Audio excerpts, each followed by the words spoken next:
Walk into any drugstore, any pharmacy, any doctor's office, and you see probiotics everywhere. It's like they're taking over the world.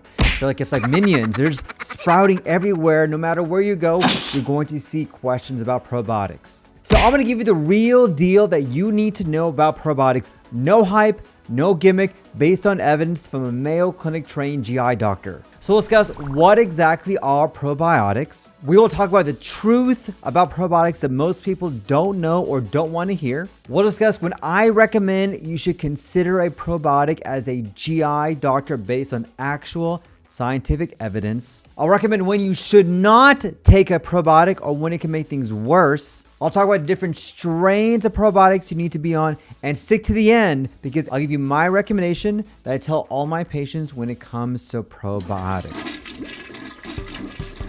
Howdy, I'm Dr. Islam. I'm board certified gastroenterologist trained at the Mayo Clinic. I've treated thousands of patients with all sorts of GI issues. Come see us, we can find out what's going on, get down to the root cause, and get you feeling better. So first off, what are probiotics? It's a very common question. A lot of people don't even realize what these are. So probiotics are live bacteria that you add into your gut microbiome. So your gut microbiome is loaded with trillions of bacteria, fungi, viruses, and yeast that are constantly interacting within the environment with what you eat and how you feel. And we're seeing that the gut microbiome is really the root cause for a lot of issues, whether it's GI issues or things outside the gut. Now, the current science is trying to see what we can do to improve the gut microbiome, because we have seen those individuals who have inflammatory conditions or gut issues, whether it's bloating, diarrhea, constipation, IBS, inflammatory bowel disease, or things outside the gut, whether it's skin conditions or anything else like that,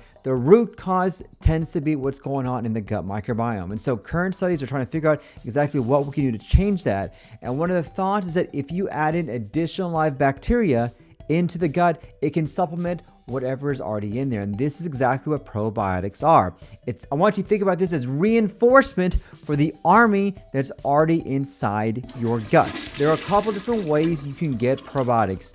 The best way and the most natural way are certain probiotic foods. And we know what these foods are. These are foods that are vegetables, fruits, fermented foods. This is why you always hear me talk about adding these foods as much as you can. So foods have a lot of fiber are natural probiotics. We also have this other category, which are certain pills, gummies, or supplements that are also probiotics as well. And the idea between both is that you can add in either one or both to help improve your gut microbiome, add in that reinforcements. So the idea is not to add in just more and more bugs, but it's to restore the balance of what is going on.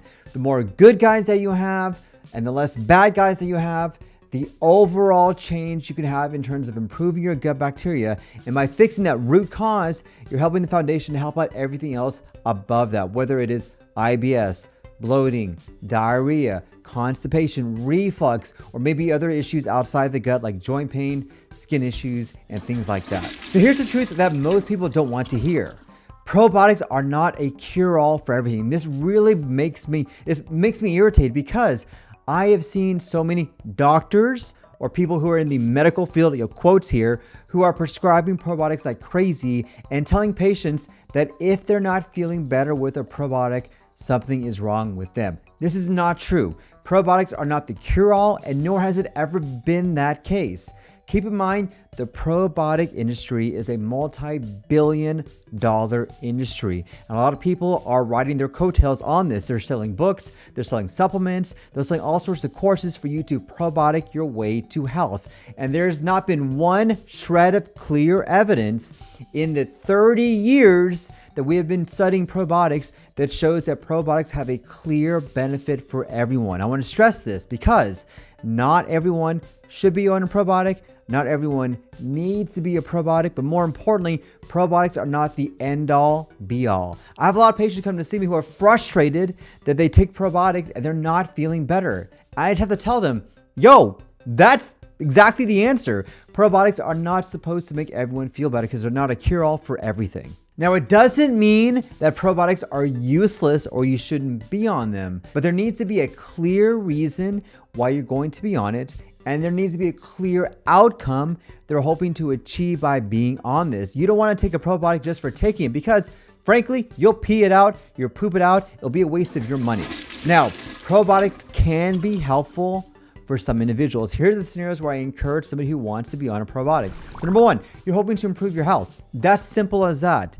Probiotics can be one of those atomic habits that starts the process of getting you to feel better. So by taking a probiotic, it starts a habit of you eating better, wanting to live better, sleep better, exercise more. I am happy for you to do that because for some people, taking that initial step, and it may be something as simple as taking a probiotic, can lead to subsequent steps down the road. James Clear has this amazing book called Atomic Habits. One of the theories of this is that you need to have some sort of event or trigger to allow you to establish a downstream habit. And for some people, taking a probiotic may be that trigger. And that's you. Absolutely. Do it. Not a big deal. Number two, if you have a gut condition like irritable bowel syndrome, we have some data, not clear, that some individuals who have IBS, whether it's IBS-D, diarrhea, IBS-M, mixed, IBS-C, constipation, or IBS-U, unclassified, can benefit from a probiotic. Let me just tell you though, the guidelines from the GI societies don't recommend this, but clinically, I have noticed that some individuals may benefit from a probiotic. Who knows why? Maybe it is the fact they actually do feel better. Or maybe it's placebo. I don't care, but as long as you feel good, that's fine. This may be an indication to do a probiotic. Number three, you feel like you're having a lot of heartburn, acid reflux, kind of abdominal pain, not typically IBS, but upper GI issues. So absolutely in that setting, it may be worthwhile to consider trying a probiotic to see if you feel better. Number four, after maybe you took an antibiotic, you don't feel so good, you want to replenish the gut microbiome, and you don't want to necessarily, I don't know why you wouldn't want to do this, you don't want to use food to do this, whatever, my recommendation is use food, but if you don't want to do that, maybe consider adding a probiotic instead to see if it helps out with your GI issues after taking an antibiotic. And now, there may be other select conditions in which we want to consider a probiotic, specifically inflammatory bowel disease. So whether it is pouchitis, whether it's Crohn's or UC or ulcerative colitis, these may be certain conditions in which we want to consider using a probiotic. Or maybe you have something outside the gut that we think is a manifestation of something inside the gut. So for example, psoriasis, scleroderma, autoimmune diseases. These are conditions in which you may want to consider using a probiotic because we are seeing some studies suggesting that the gut microbiome could be the root cause of what is going on. In these cases, probiotics can help support recovery, but it's not going to be a magic bullet that's going to make you feel better. So when do probiotics not help? Or when can probiotics make things worse? Let me tell you. Probiotics in and of themselves are not always healthy and they're not always good for you. There are a lot of studies suggesting that for certain individuals, probiotics can make their conditions worse brain fog, worse GI issues, worse abdominal pain, worse outside the GI gut issues like joint pain. And this part surprised a lot of people because you won't see this on social media. You won't see this on people trying to sell you a probiotic. And actually adding in more bacteria will make your symptoms worse. And so what I tell my patients is that if you are taking some sort of immunosuppressant medications, whether it is a steroid, whether it is a biologic from an autoimmune disease, whether it's something that suppresses your immune system, I would not recommend for you to be on a probiotic because we've seen clear evidence by being on a probiotic in those particular conditions can lead you to have a serious infection in your body that can lead you to die or lead to sepsis. I've seen this unfortunately more often than I would like to see. And anything that you do take to suppress your immune system, I would never recommend taking a probiotic. And also, you always want to make sure that if you start a probiotic, that you talk to your doctor about this because you may not even realize that things that you're taking may actually make things worse. And so it's very important to have that open communication with your healthcare provider to make sure you understand and they understand what you're taking, why you're taking it, and is it safe for you.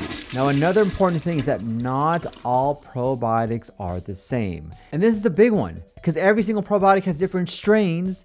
Every single strain is different and can treat different things. It can be very confusing when it comes to our patients. So here's what I tell patients generally. Number one, use a probiotic that is nationally known. So things like Nature's Own or the Costco brand or the Kirkland brand, things that you know that are based on companies that actually have standards that need to be addressed and maintained. Number two, make sure it has particular strains that we're trying to treat. And this is an important part because different strains have been shown to help out with different conditions. And number 3, taking a random probiotic off the shelf is like taking a random medication and hoping it's going to help out with whatever medical condition that you have. It doesn't make sense mentally, and it certainly doesn't make sense from a medicine standpoint. So here's what I tell my patients, my honest advice. So number 1, you cannot supplement or probiotic your way to health. You just can't. It makes no sense for you to take a probiotic, but still go out and have Taco Bell and sleep bad and have caffeine and smoke and take non-steroidal anti-inflammatory medications.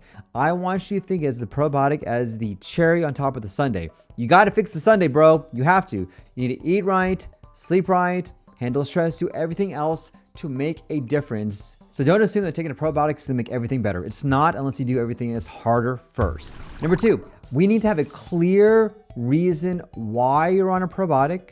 We need to have a clear indication of what we're trying to get feeling better, like a goal. And we need a timeline for that goal. So what I usually tell patients is that take this particular probiotic to help out when it comes to your diarrhea. We're going to give it at least 4 weeks, but after 4 to 6 weeks, if you're not better, we're going to stop it. That's it.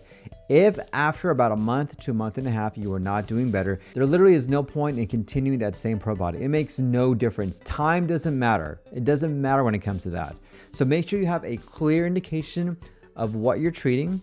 What are the measurements required, trying to measure, and those measurements may be subjective, like less bloating, less pain, feeling better, better bowel movements, and a particular time frame that tell you you're going to get better or not, and this is the deadline. Typically 4 to 6 weeks is good enough. And then lastly, I want to make sure they take a probiotic that is excellent quality, does not cause harm, and actually has a good backing behind it. This is why in our practice, there are particular probiotics that we recommend, that we offer in our practice, that I know that are good quality, that work, and actually can benefit patients. Don't take a random probiotic off the shelf and ask your doctor, is this gonna help? Because it's not gonna work. That's not how it works, guys. I don't know, and no doctor knows every single probiotic that's out there. So if you come to see me with some random supplement or some random probiotic, my answer is gonna be, I don't know. No idea. I don't know. Don't do that, because I'm not going to give you the answer that you want, and nor should anybody else in the healthcare field give you an answer to a random product. They have no idea.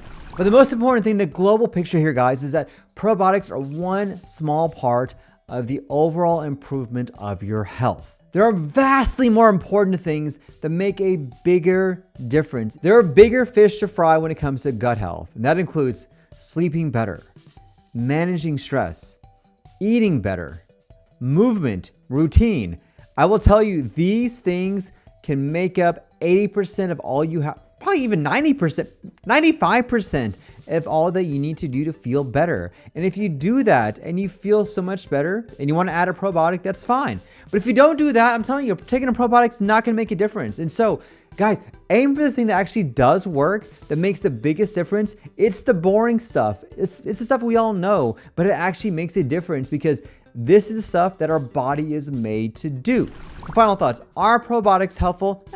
Maybe. I know it's not the answer that you want, but it's the truth. It can be a useful tool in the right situation, in the right patient who's done everything else. And this is my recommendation that I give to my patients. They're not a shortcut. They're not a one-all, be-all, feel better, and it's not going to be a magic pill that's going to change how you feel.